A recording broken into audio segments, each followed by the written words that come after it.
do PSDB. Senhor presidente, senhoras e senhores deputados, é fato já sabido que a presidente Dilma cometeu as pedaladas e assinou os decretos não autorizados por essa casa. Isso é crime de responsabilidade e já há razão suficiente para que a gente dê andamento ao processo de impeachment. Mas se a gente fizer uma visão um pouco mais alongada, mais aprofundada, a gente vai perceber que está sobrando crime.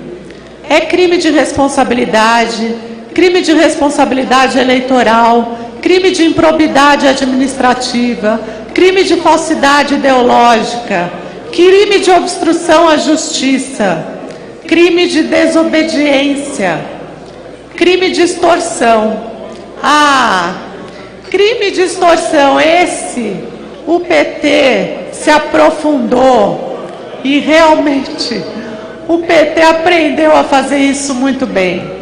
Lá atrás, quando a presidente era presidente do Conselho da Petrobras e fez vista grossa com Passadina e foi ungida pelo seu criador, presidente da República. Será que naquela época ela já não sabia das práticas bandidas e criminosas que o PT se utilizava para arrecadar recurso para a campanha? Que foi o que começou lá em Santo André, e a prática bandida culminou no assassinato do prefeito Celso Daniel.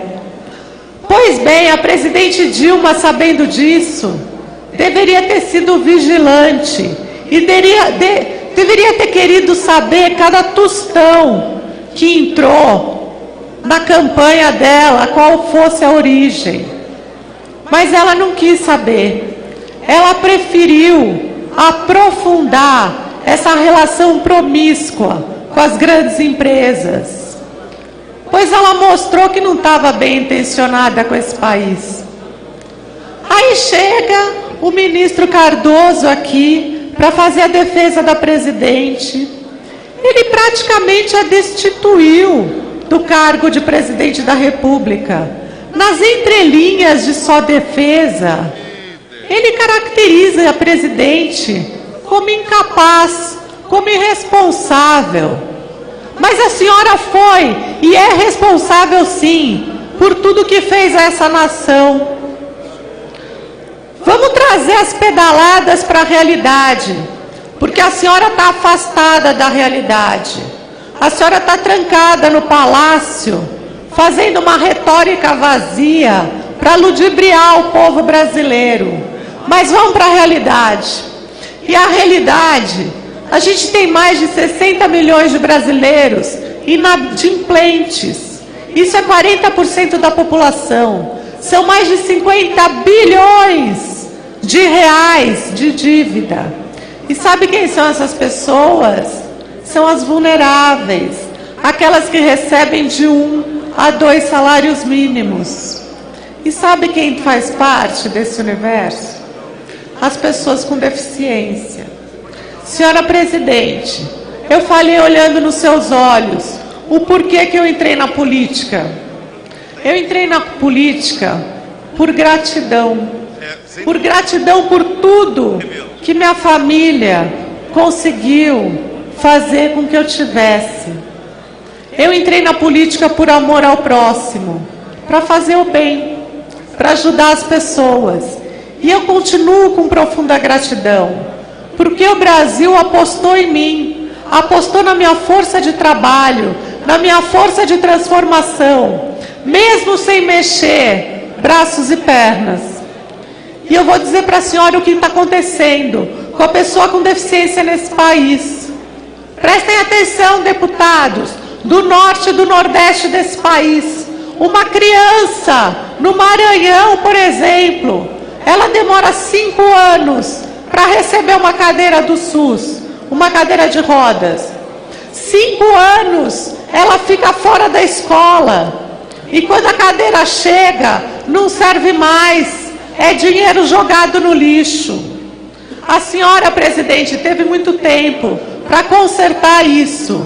E vem com esse mantra mentiroso de pátria educadora com uma criança. Isso é crime contra a nossa Constituição. As pessoas com deficiência nesse país têm que ferver sonda, porque o sistema de saúde não distribui para fazer xixi e elas ficam com infecção. E o que a gente vê pelo Brasil, que é o dia a dia do meu gabinete, são pessoas cheias de feridas, jogadas numa cama, olhando para o teto, crianças, jovens, adultos que poderiam estar produzindo por esse país. Enquanto isso, seus correligionários devorando o governo e eu assistindo dia a dia, seus correligionários se lambuzarem deslubradamente do banquete oferecido pelo Partido dos Trabalhadores. Sabe o que aconteceu com as pessoas que têm deficiência visual nesse país, que conseguiram chegar na escola? O material didático só chegou em outubro. E isso vem se repetindo ano a ano. Presidente Dilma, eu tenho curiosidade de saber se a senhora acredita na senhora mesma. Porque não é possível que acredite. Esse Congresso tem obrigação de trabalhar para devolver o Brasil para os brasileiros. E nunca que nesse país ser eleita pode ser escudo para corrupção e impunidade.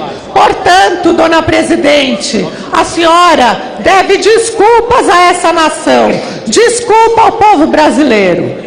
Ok, depois da deputada Mara Gabrilha de São Paulo, que falou pelo PSB, nós vamos agora à bancada do PS.